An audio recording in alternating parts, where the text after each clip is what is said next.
अस्सलाम वालेकुम, welcome to my YouTube channel nutrition sanctum. आज की मैं इस वीडियो में बताऊंगी कि हम एक मंथ में इंटरमिटेंट फास्टिंग से 4 to 5 kg वेट लूज़ कैसे कर सकते हैं।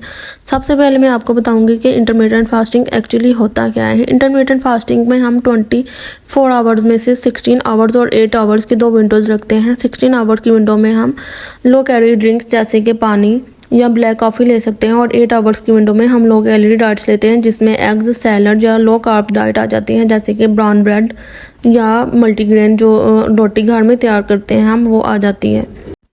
अब मैं आपको बताऊंगी कि इंटरमिटेंट फास्टिंग हमारे वेट लूज़ में हेल्प कैसे करता है। इंटरमिटेंट फास्टिंग के बहुत सारे वेज हैं वेट लूज़ करने के लिए, लेकिन जो सबसे स्पेसिफिक और इम्पोर्टेंट वो वे ये है कि हम अपने डेली में रेगुलर और स्पेसिफिक टाइम पीरियड को सेट करें अपना वेट लूज़ करने के लिए, जिसमें हम 16 आवर्स की विंडो रखें फास्टिंग की और 8 आवर्स की विंडो में हम लो कैलोरी डाइट ले सकें।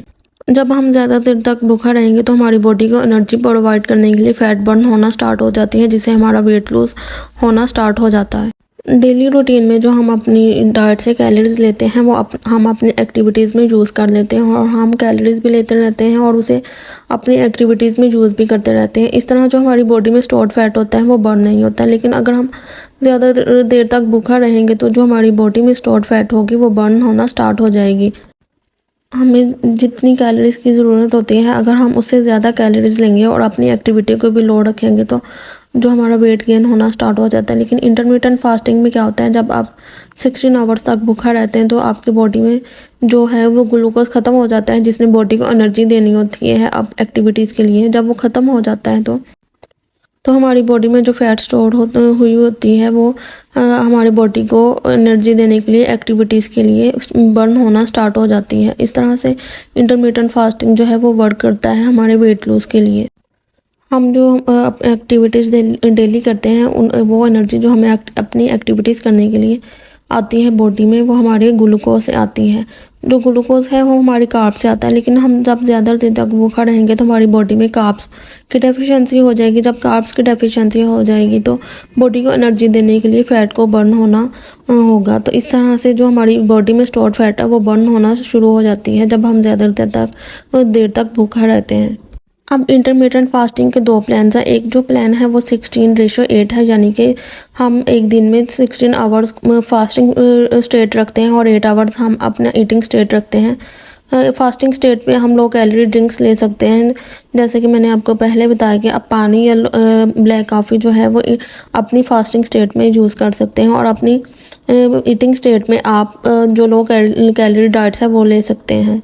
अब आप अपनी 16:8 विंडो को अपनी मर्ज़ी से चूज़ कर सकते हैं जिसमें आप इजीली जो है अपना फास्टिंग स्टेट और ईटिंग स्टेट को मैनेज कर सकें।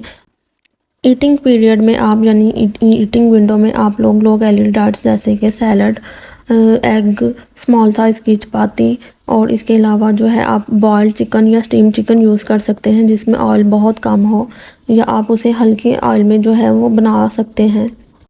और जो दूसरा वे है इंटरमिटेंट फास्टिंग का वो 5:2 है, यानी कि आप वीक में 5 डेज़ रेगुलर मील ले सकते हैं लेकिन लो कैलोरी डाइट आप इस्तेमाल करें और 2 दिन आप अपनी कैलोरीज़ में से 500 to 600 तक कैलोरीज जो है वो माइनस कर देते हैं और लो कैलोरी डाइट लेते हैं। इस तरह से जो आप अपना वेट है वो इजीली लूज़ कर सकते हैं। तो इंटरमिटेंट फास्टिंग के 2 वेज हैं या 2 प्लान्स हैं, एक 16:8 और दूसरा 5:2। आप इसमें से जो आप इजीली कर सकें, जो आपको मैनेज लगता हो, आप वो अडॉप्ट कर सकते हैं। लेकिन इंटरमिटेंट फास्टिंग को ज़्यादा देर तक नहीं यूज़ करना चाहिए क्योंकि ये हमारी हेल्थ के लिए हार्मफुल भी हो सकती है। 5:2 जो डाइट प्लान है उसमें आप 5 डेज़ रेगुलर मील लेते हैं लेकिन आप लो कैलोरी डाइट लेते हैं। याद रखेंगे आपने फ्राइड या जंक फूड नहीं लेनी, जिससे आपका जो मील है या आपकी डाइट है वो ख़राब हो सकती है। आपने लो कैलोरी डाइट्स लेनी है 5 डेज़ में और 2 डेज़ में आपने अपनी फास्टिंग स्टेट रखनी है और लो कैलोरी ड्रिंक्स इस्तेमाल करनी है, और या फिर अपनी जो कैलोरीज़ हैं वो 600 to 700 तक रखनी है।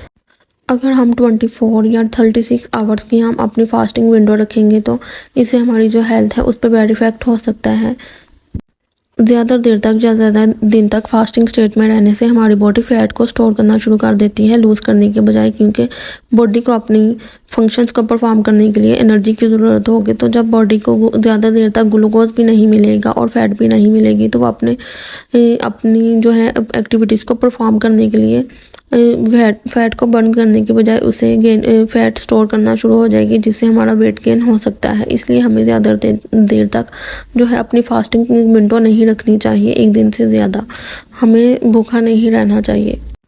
इसके अलावा फास्टिंग विंडो में आप जो है लो कैलोरी ड्रिंक्स इस्तेमाल कर सकते हैं और ईटिंग विंडो में आपको लो कैलोरी डाइट इस्तेमाल करनी है। आपको जंक फूड या फ्राइड चिकन वगैरह या फ्राइज़ वगैरह यूज़ नहीं करनी, जिससे आपका वेट लूज होने के बजाय वेट गेन होना शुरू हो जाए।